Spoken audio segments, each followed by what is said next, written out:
Howdy, it's Persian Rockstar Hell Perry. I'm making this video to answer to the reactions, mainly negative ones that I got when I told people that I'm going to Atlanta to South. Yeah. The main one was like it was a repeated one too from a friend that I'm not that friends anymore because if I feel like people don't feel safe about where I'm going because I'm going beyond and unlimited places, I'm just like, "Mwah, bless you. See ya." No, create a boundary, but like, of course, like when you share your dreams and visions, you got to be careful. Mainly, like, keep it to yourself and between you and God. And you want to talk to people that are winners or like being outside, they done things and so they can encourage you even though you can expect that or just like what stuff like to not talk to some people. Basically that opinion was like, oh yeah, like Atlanta blah blah blah, but when you go like outside of Atlanta where it's like diverse and everything, people are so conservative. Bitch. Oh, I don't want to curse in my YouTube. I don't curse in real life, and if I do it, it's cute, feminine.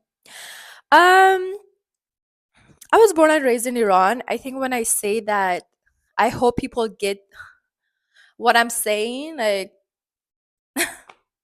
conservative, okay. And growing up as being who I am, very expressive with the fire, and I love rock. I love women who were, like roaring and all that. I like Madonna and stuff like that that I talked to my other in my other videos. It's just like already felt not accepted and this and that in my own nationality. And in Iran, we have so many people that are not stereotyped. A lot of them, it's just like they weren't around me. They weren't in my family. They weren't really, a little bit from my aunts too. Like they were I like my aunts, but like my mom was very strict and even though she didn't look like it, but like a lot of conservative people, like I don't know what's conservative, like basically like I'm as a foreigner, as somebody who has beautiful accent in every language, even Farsi that I speak. um yeah, when you're different people, maybe they do take their time to get to know you and all that, but basically all this stuff like hearing, just it's a lot of stuff I heard about LA before moving to LA. When I was in San Francisco, people saying that people there are just like so Hollywood, just like Paris and like this and that. SF was cool. I went outside and I was outside and not a lot of like sleeping around or like not a lot, like not at all. Actually, like never been with anybody when I was in San Francisco for a year and a half. And if you're doing all that, I don't judge you. I'm just like talking about myself. But I'm so glad I moved to LA because of one of the girls. She was from originally she was American from Venezuela. I was kind of making music with her and with the other friend, and then she moved here, and I was like, oh, I'm moving too, so we can keep it going. And I was like having some uh American Mexican friends that it helps when you have some people here. So I moved in, and then the story went on, and just like I found so many different things in LA. Basically, like at first I was on the east side, like East Hollywood, around like LACC. I actually went to that school. I didn't even have a car for the first few years.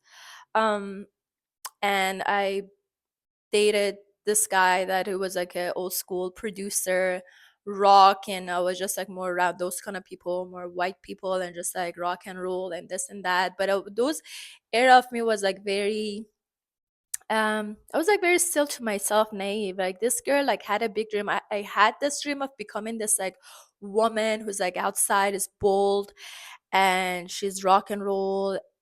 But on the other side, it's just like I didn't know how to have boundaries.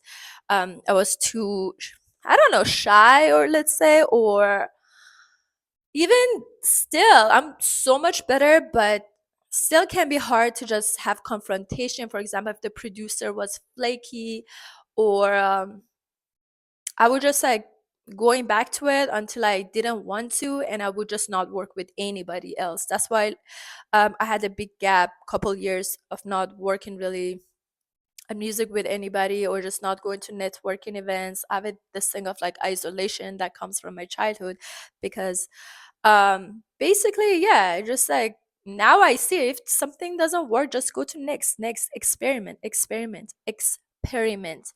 And I love making music and songs that each one of them, I have songs like a little bit like a reggaeton, like Déjalo and Ambulancia, that I did with my Mexican friends. And yeah, it's like it's very freeing as a producer that I can bring different sounds, global sounds in my music, and be Persian Shakira a little bit. So going back to the Atlanta story, yeah, I gave to LA. I have experiences, especially like in fitness, did martial arts, CrossFit, went to Gold Venice. I learned bodybuilding and just and different cultures, like Mexican friends, and like also, Black culture. That's something that I'm really attracted to, because they literally started every genre of music, not every, but soul, blues, rock, hip hop. I was so impacted and inspired by, you know women like Nicki Minaj and Doja Cat and so many others, like in hip hop, because I never seen no woman to be this bold, beautiful, and expressive, unapologetic, and all that, and just like talk about everything and own it. And sorry, still going on this. I think I have allergy. But anyway, so I'm just like very drawn to that, and I was like, yeah, Atlanta. It's been calling my name. I met people from like Georgia, and then the name kept coming up a couple months ago, and I was like, you know what, I'm just going, because I've been doing like I'm making sure I made sure I'm not going from LA with the feeling of like, ugh, like, oh, you didn't love me, you didn't give me, I didn't blow up here, that no, I've done it, gave my best. LA gave the best to me. I'm not saying like I've done everything, experienced everything here, but yeah, 13 years in California, I can't say that. And 13 is my favorite number. So I'm a Leo, 13 August. Hello. So basically, that being said, yeah, it's time. I set the date, and I say to people that I'm going. That's why I heard like some comments online and in person, and those things about LA, about pretentious, fake, and all that. Sometimes can be true, because like there's a lot of people trying to make it influencers, and just I feel like most of them, they don't even enjoy life. I found myself doing that sometimes too, like doing pictures and stuff. I'm like, what are you trying to get that results when you're not even, if you're not enjoying it while you're doing it? So that exists, but there's so many other sides to LA. I love this town, and I'm taking y'all on this journey from Iran to LA to Atlanta. That's a line from my song Yeeha, coming out on 4th of July. And look at my apartment. I love this apartment. It's like a first place I made with love, gold and white. I had a dining table there that I got rid of it. Yeah, so it was my pink couch was there, and yeah, it's me. You seen this everything probably in my videos, and this is my bedroom. So I'm selling my bedstead and everything, and basically, yeah, it's happening. It was really hard at first when I was like putting up my stuff for sale, because I bought everything myself after the relationship that I had that was over, and then I moved here. So it was like such an upgrade being here, this beautiful apartment in Westwood.